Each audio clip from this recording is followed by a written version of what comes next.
Serving as a Royal Canadian Mounted Police officer means patrolling a jurisdiction that expands across entire provinces and reaches the most remote corners of the country.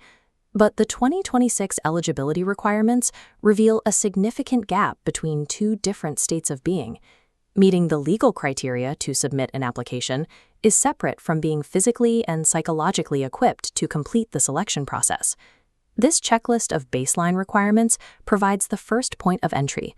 On paper, the standards are clear: a high school diploma, a clean criminal record, and a minimum age of 18.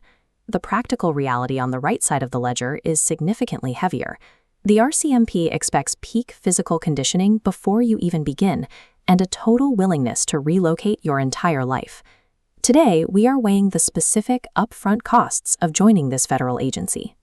The application process functions as a test of an applicant's willingness to surrender personal autonomy to a national organization. Focusing strictly on the legal minimums can obscure the physical and psychological readiness required to actually complete the training pipeline.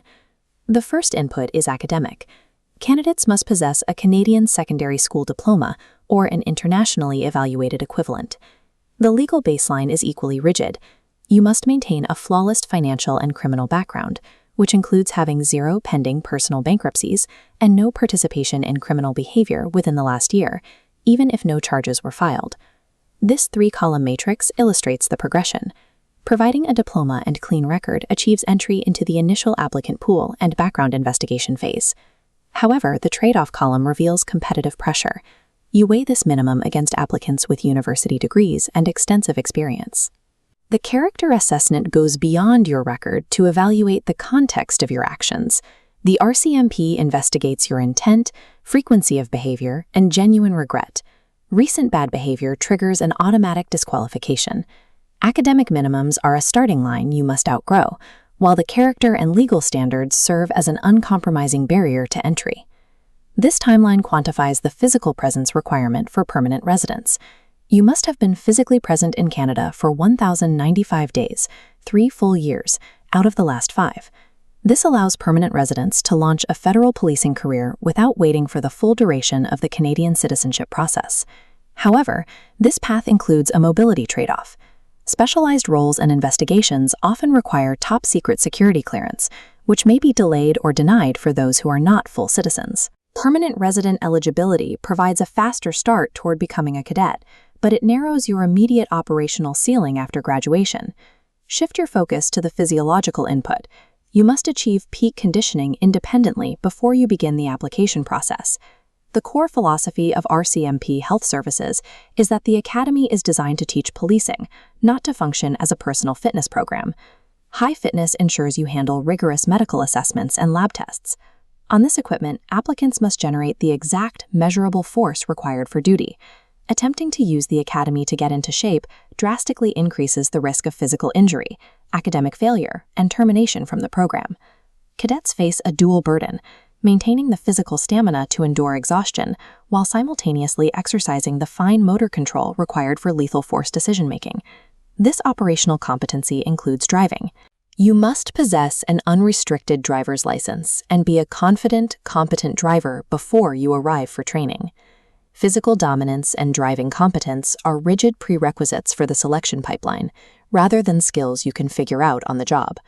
The most significant input demanded is the 26-week mandatory residency at the Regina Depot Academy. The scale of this commitment is visible in these formations. You will live on base away from family for 6 straight months, including mandated training activities on evenings and weekends. Completing Depot secures a federal career with diverse posting opportunities ranging from national task forces to rural detachments. The trade-off is total loss of geographic control. You must uproot yourself and your family to any location in Canada, based strictly on operational needs. Your daily lifestyle follows the same pattern. Policing requires a 24-hour presence, meaning you will work rotations that include nights, weekends, and holidays. The price of the uniform is the sacrifice of your personal schedule and hometown roots for the needs of the organization. This flowchart maps the decision. The 2026 eligibility requirements are a test of your psychological readiness for a demanding lifestyle, as much as they are a test of your education. Consider your geographic flexibility. If you are deeply tied to your current city, you should pivot your search toward a municipal police agency instead. If you are mobile, check your physical readiness. If you cannot pass a rigorous fitness test today, delay your application for 6 months to avoid failing out of the selection process. The ideal candidate possesses a clear background, high adaptability, and a genuine willingness to relocate.